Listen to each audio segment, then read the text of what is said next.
Appreciate Andy leading that song. It has been a long time since I've sung that song, but many of these things are things that we're talking about in this series.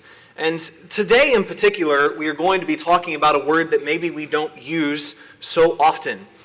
We're going to be talking about piety at home. And I actually got a chance to ask several of you what you thought that particular word meant. And I'll throw the first one under the bus. This was Frank that said this one. What does piety mean? And his first statement was lemon or cherry. But there were different answers that were given to this idea. Some said the idea of sobriety is connected with this. Others that there is some sort of devotion, reverence, meekness. And that does get the positive side of this. But I think that generally the way we use this word is how many others of you thought that this word was intended to mean. Full of themselves. You gotta mind me. That you are overly pious or self-willed. That negative idea of piety, and we usually use it when we're saying that someone is pious, we mean in the sense of that you think that you are holier than thou. I want to suggest that that is not at all what this word means in the Scriptures. When we look at 1 Timothy chapter 5 and verse 3. 1 Timothy chapter 5 and verse 3. It says, "Honor widows who are widows indeed. But if any widow has children or grandchildren, they must first learn to practice piety in regard to their own family and to make some sort of return to their parents. For this is acceptable in the sight of God." Now your translation may say something different. It may say something of that they ought to show godliness in their homes. This word godliness and piety are often synonyms in the Scriptures, but not always synonyms in how we use it today. When we think of godliness, we don't think of someone who's holier than thou, but instead we think in terms of someone who is like God. And so we sometimes even say it as God-likeness. And that is because we're maybe misunderstanding where the etymology of this word comes from. This word is not the idea of God-likeness, but instead, most translations will also have a different translation for godliness, and they will say reverence. And that gets closer to the idea. It is a recognition of who God is, and I want to show him homage. I want to give him my devotion and obedience. That type of reverence is this idea of godliness, where Peter talks about that we ought to add that to our faith. And that gets, again, more to this idea of what we're talking about when we're talking about piety. But in the first century, whenever anyone, not just Christians, but whenever anyone heard the word piety, there was one person that came to mind. And likely, this was a person who didn't even exist, ever. But this was the person of Aeneas. Aeneas, in their minds, was a picture of what piety looks like, especially what piety looks like in the family. Perhaps you've heard of the tale of the Aeneid. That is where this story of Aeneas is talked about. And Aeneas is stated in the Roman legends as being one of the people who started Rome.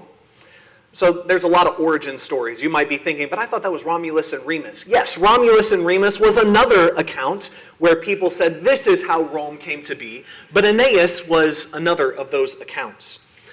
Knox, who is an expert on Aeneas, talks about Aeneas in this way as he describes his fleeing from Troy as it's being burned to the ground.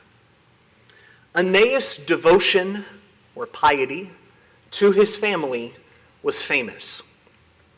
After realizing that fighting was no longer of use, that Troy was doomed, he carries his father Anchises. That's the picture you see up here on this coin. He carries him on his shoulders out of the burning city, holding his son Ascanius by the hand, with his wife Creusa following behind. But she is lost. She is lost on the way, and he arrives at the rendezvous outside the city with only his father and son.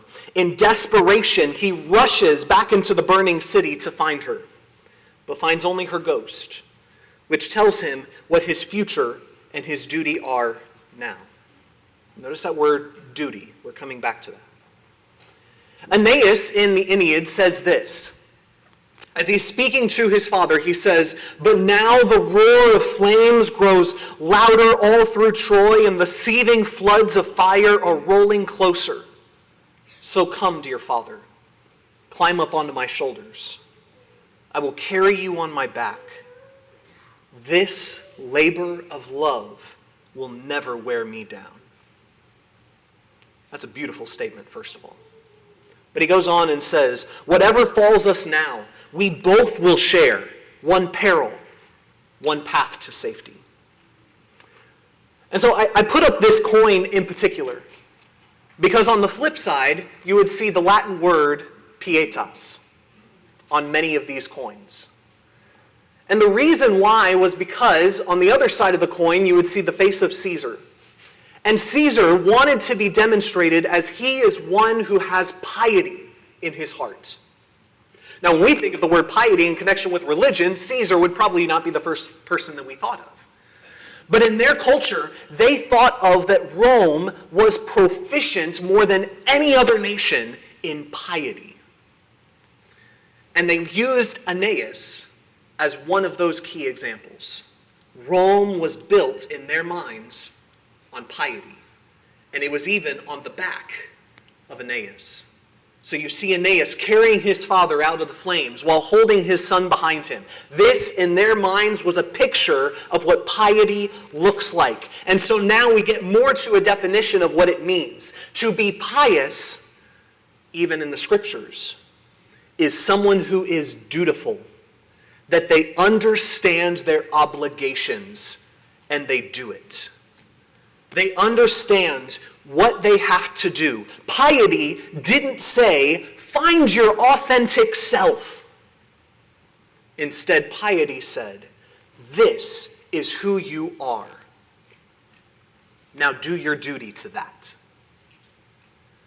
It understood who I am, and I must be obligated to the responsibilities inherent in who I am.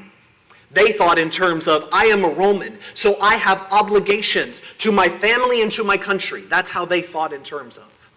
And God, through Paul to Timothy, is calling all the families to piety. He is saying to them, I want you, like all of the world around you, understands. And he's going to show that later on in this chapter. How all the world understands that piety at home is the foundation of everything else in your life. And so that's why piety is connected with God in the first century.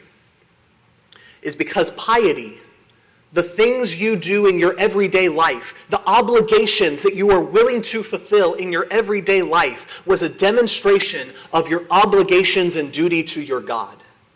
Obviously, the Romans had many different gods, but God is calling us to the obligations of the one true God.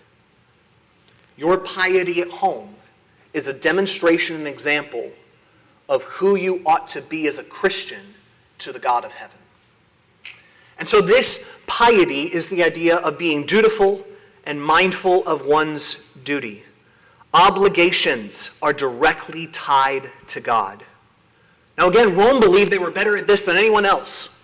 The Greeks may have had their government intact in a very real way. This is their own words. And the barbarians, they may have war intact in a very real way. And the Spaniards, they have their things. I don't remember specifically what word they used for the Spaniards. But he said, of Rome, we have piety. That is, obligations to our families. That then in turn leads to obligation to Rome, which in turn leads obligation to the gods. And so piety, as we're talking about the scriptures, is the rule of the house. You remember us using that terminology in that first lesson? Piety is the rule of the house. This is how the house is run, is obligation and duty. So let's talk about this idea of obligation in our families. In our families today, unfortunately, romance and recreation has become the bedrock of marriages and the bedrock of families in general. Romance for the marriages and recreation for the marriage and for everyone else. Now let's be clear. Romance and recreation helps, but it ought not to be the bedrock of our marriages. But obligation must. A commitment to what you promised to. A commitment to who you now are. You are a husband. You have obligations. You are a wife. You have obligations. You are a child of your father and mother. You have obligations. And parents have obligations because they are parents. This is piety. It cannot be that the bedrock is romance and recreation. But people then will say, if you say that obligation needs to be the foundation, they will say, well, that means you're just forcing them to do all of these things. And I say, is that technically a bad thing? And the reason I say that is because some people, they'll say, well, people before, they only lived in loveless marriages and these arranged marriages and stuff like that. Let me be fair here. I think that there's some case to be made for arranged marriages sometimes whenever we see how people choose their spouses today. However, as we're thinking about this idea that people think that there were loveless marriages, first of all, that's not true. But even if it were, there were a lot more people that stuck together even without the emotion that comes with the butterflies in your stomach. There's a quote that says from a couple that had been married, this was 10 years ago, but a couple, and I was shown this as true, a couple that had been married for, I believe it was even 70 plus years. I don't remember how many. But they asked, how is it that you've gotten to this point? And they said, because we grew up in a time whenever something got broken, you didn't throw it away, you fixed it. Now that was even just their growing up in a time 100 or so years ago. And we're talking about that most people felt this type of obligation even farther back than that. And so we need to understand that we have lost obligation and piety in the home when it comes to marriages because of what we've made the bedrock. They stuck together regardless. And actually, in turn, they showed more love than most do today without the emotion necessarily. Now, I don't want to give the picture that says that in the first century, for instance, that they all were just doing great in this regard. There were people that they neglected their obligations as well. You go back to Matthew chapter 19. In Matthew chapter 19, and this is not just the first century, he's going back even before that to the law of Moses, where there were people even then who were giving up on their obligations and their piety. In Matthew chapter 19 and in verse 3, some Pharisees came to Jesus testing him and asking, is it lawful for a man to divorce his wife for any reason at all? And in a way, they're kind of asking, can we divorce our wife for any reason at all? And there's a test here that's taking place as well because some people thought differently. But then you drop down into verse 8 and Jesus says this, because of your hardness of heart, Moses permitted you to divorce your wives. But from the beginning, it has not been so. Even back here, where piety and obligation was much more elevated than it is today, even there, people gave up on their obligations. And maybe often for the same reasons we do, because the romance is left. Well, you look back in chapter 15 as well. Chapter 15, not just about marriage, but in family relationships in general. In Matthew chapter 15 and verse 3, he answered and said to them, why do you yourselves transgress the commandment of God for the sake of your tradition? For God said, honor. And as we're thinking about 1 Timothy chapter 5, that word honor is more than just how you feel about someone. It's what you actually do for them, specifically providing for their financial needs. So there are these adults that we're asking about. We're basically saying, I don't want to have to be committed to my parents as far as financial obligation is concerned. They were leaving their piety. And Jesus points that out. He says, God said, honor your father and mother, and he who speaks evil of your father or mother is to be put to death. But you say, whoever says to his father or mother, whatever I have that would help you has been given to God, he is not to honor his father or his mother. And by this you invalidated the word of God for the sake of your tradition. You hypocrites, rightly did Isaiah prophesy This people honors me with their lips, but their heart is far from me. And they were doing that in their homes as well. And by doing it in their homes, that they did not feel this honor for their parents was a demonstration of how they didn't feel that piety and honor to their God. Their heart was far from. So Jews abandon obligation often throughout God's people. And so we're asking, at least in part, this question. Are you providing what you are obligated to, regardless of your feelings or their feelings? In Ephesians chapter 5, we're going to come back here later as well, so if you want to put a marker there, that'd be great. In Ephesians chapter 5 and verse 22, Ephesians chapter 5 and verse 22, it says, "Wives, be subject to your own husbands as to the Lord, unless, of course, he's acting like a jerk."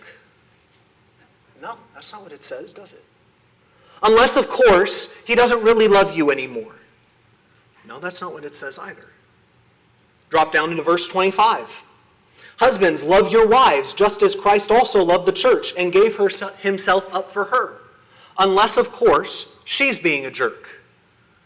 Unless, of course, she is not submitting to your authority." No, it doesn't say that. It says you have an obligation because you are a wife and because you are a husband. Do your duty. Show piety in this relationship. It doesn't matter what you feel or what they feel. You do what's right. And so when you've disappointed your wife, romance is not going to fix that. Flowers and going on a date more often, maybe here and there, shows you that maybe you like her, but it doesn't show that you are going to stick by her side and fix the problems that you have created. And I'm meaning now in this case that you've disappointed your wife and the standard is accurate and fair. Because that's what people would jump to is, well, she was being unreasonable with her demands. Let's not jump to this. Instead, we need to understand what is your obligation and duty. Flowers are not your obligations. Building a trusting relationship is. And that's going to take more than just a couple of date nights. Disney World is not going to build a home. And so what that means, and we're going to talk a little bit more about this in regard to security as well, but joining together everything is your obligation. Joining together everything is your obligation, including, and this comes to what we're going to talk about in the next point, including those bank accounts. You have made a promise of obligation to that woman. You have made a promise of obligation to that man. Everything I have is yours is because that is what I promised. You keep your word. In this same chapter and in verse 31, it says, "For this reason a man shall leave his father and mother and be joined to his wife, and the two shall become one flesh."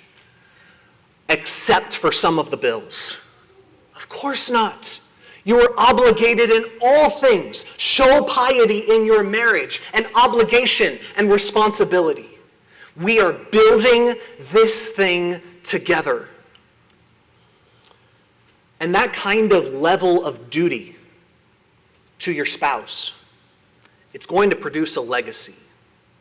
And it's going to produce a loyalty to that legacy. I want you to consider the example of Ruth. In Ruth chapter 1. Ruth chapter 1 and in verse 16, here is what Ruth says. "Do not urge me to leave you." Now notice here, we usually use this passage in the context of a wedding ceremony, but that's not what it's talking about here. The wedding is long gone.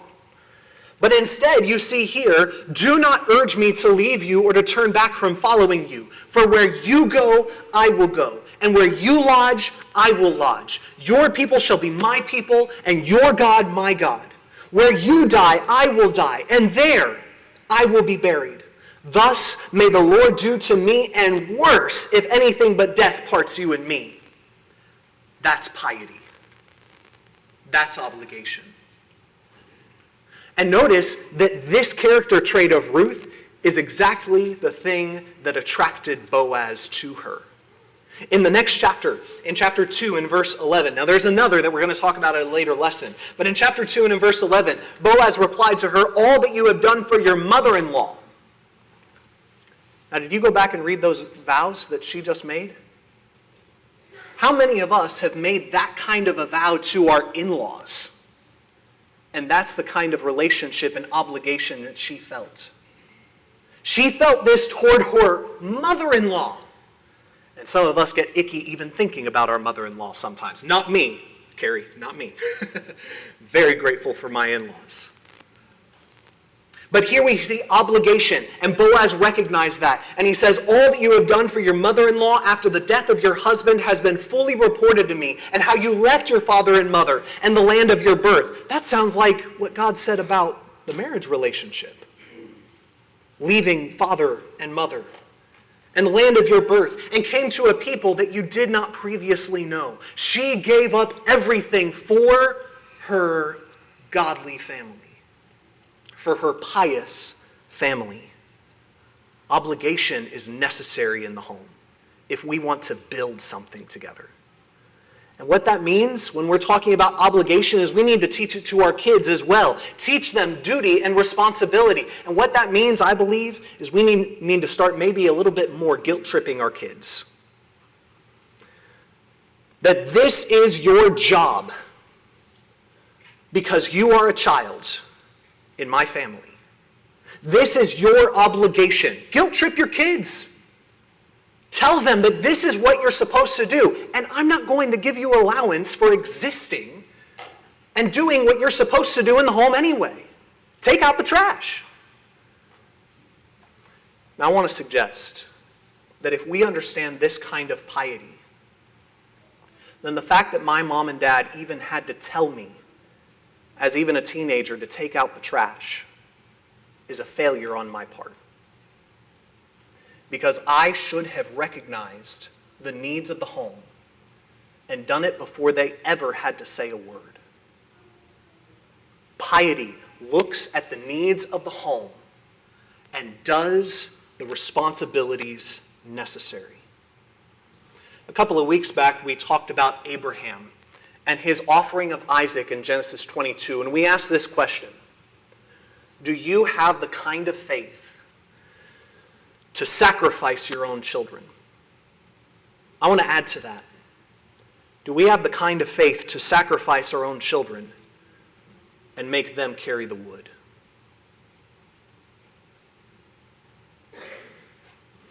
In Hebrews chapter 5. Hebrews chapter 5 and verse 7. Hebrews chapter 5 and verse 7. God did not ask anything more of Abraham, and Abraham did not ask anything more of Isaac than what God was willing to do even with his own son. And Jesus understood his responsibility. In Hebrews chapter 5 and in verse 7, it says, "In the days of his flesh he'd offered up both prayers and supplications with loud crying and tears to the one able to save him from death, and he was heard because of his piety." Although he was a son, he learned obedience from the things which he suffered. And having been made perfect, he became to all those who obey him the source of eternal salvation. Obedience, obligation, responsibility, piety. God hears the prayers of those kind of children. And so therefore, piety is this devotion. All of this is devotion to God to take on the world. In Colossians chapter 3 and verse 17.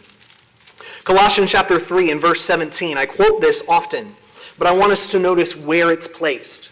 In Colossians chapter 3 and verse 17, it says, "Whatever you do in word or deed, do all in the name of the Lord Jesus, giving thanks through him to God the Father." We are giving our submission to God in every single act. But notice that immediately on the heels of that, it starts saying, now you husbands do this, and you wives do this. You children, do this. You fathers, do this. You slaves, do this. Which, by the way, slaves were a part of the household in that day as well. They didn't leave to go back to their own home. They couldn't own a home because they didn't have enough money. That's why they became slaves. Slaves were a part of the family household in the first century. So he is talking to the household and the entire household, and he is saying that everything you do, including what you do in the home, is an example of your obligations to God the Father. In Ephesians chapter 6 and verse 10, Ephesians chapter 6 and verse 10, immediately on the heels of husbands, wives, fathers, slaves, masters, all of the household, he says, finally, that means he's picking up right there.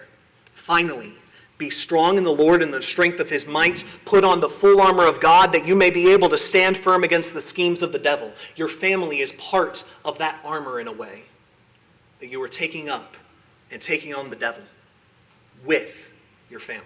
This is obligation.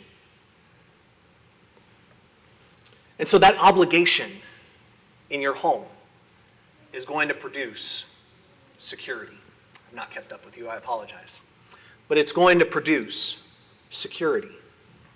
That's why a lot of people even had families in this day, was in order to protect, in order to have security and care for the family. You go back to 1 Timothy chapter 5. 1 Timothy chapter 5 and in verse 2. 1 Timothy 5 and in verse 2 it says, or in verse 3, honor widows who are widows indeed. But if any widow has children or grandchildren, they must first learn to practice piety in regard to their own family and to make some return to their parents, for this is acceptable in the sight of God. Providing for your parents in their old age is something of an act of piety and obligation. You are obligated to take care of your parents as a return for all the care that they did for you. And everyone understood this. Even the Romans understood this. In verse 8, he says, but if anyone does not provide for his own, and especially for those of his household, he has denied the faith and is worse than an unbeliever. Why? Because the unbelievers understood this. The unbelievers even took care of their families. Even sinners understand this principle. But unfortunately, because of all the changes that have happened in the family in the last 300 years, they don't anymore. And we have to stand as the shining example against it. Parents, your obligation is to have security and care for your children. In 2 Corinthians chapter 2 and verse 14, 2 Corinthians chapter 12 and in verse 14, Sean taught this just here recently in the last several weeks. But in 2 Corinthians chapter 12 and in verse 14, it says, for children are not responsible to save up for their parents, but parents for their children. That is your job. That is piety, is to show security for your children. But the obligation in piety doesn't stop there. But it switches. It transfers. That then you have that the obligation is returned, as we just read in the last passage in 1 Timothy chapter 5. Now it is returned for all the security that they gave for you. Now it is your turn as a family to give security back to them, to provide for your own. And because of that principle, a lot of households in this day, and even before this day, were multi-generational. Because what better place to take care of my family than right there in the home? And we see that even Jesus saw this. And while you're turning there, I know that some people, their immediate objection to this idea of multi-generational home, their first objection is, but it says leave and cleave in Genesis chapter 1 and 2. It says leave and cleave. Leave your father and mother. So that means go out of the house. Then if that were the case, then why does Jesus say this on the cross? On the cross, in chapter 19, in verse 25, Jesus says, but standing by the cross of Jesus were his mother and his mother's sister, Mary the wife of Clopas, and Mary Magdalene. When Jesus then saw his mother and the disciple whom he loved standing nearby, he said to his mother, woman, behold your son. Then he said to the disciple, behold your mother. From that hour, the disciple took her into his own household. That was the expectation that Jesus had of him, that he would take his mother, who he had given security for, Now, I recognize that he didn't get married or anything like that, but you still see that he was caring for his mother. And now he says, John, I need you to take up that responsibility and that obligation that I have toward her. This is now your son, and as a son, you have an obligation to your mother. And so as we think of this word security, I want to suggest Social Security has really done little to nothing in this regard. If anything, it has caused us to be irritated with the idea of our paycheck taking care of someone else. In the past, what you did instead is you had as many kids as you possibly could so that no child, whenever you were older, would bear the brunt of having to take care of you before you died. It was said by one, Social Security was having babies and raising them right. And that's really what it used to be. But instead, with little to no obligation that we feel, we send our parents off to nursing homes. And the reason that we give sometimes, and I'm not just making this up, but that would disrupt our lives if we took our parents into our homes. So what? You disrupted their lives whenever you were in their household and they had to wipe yours. And so there may come a day where I have to bathe my father.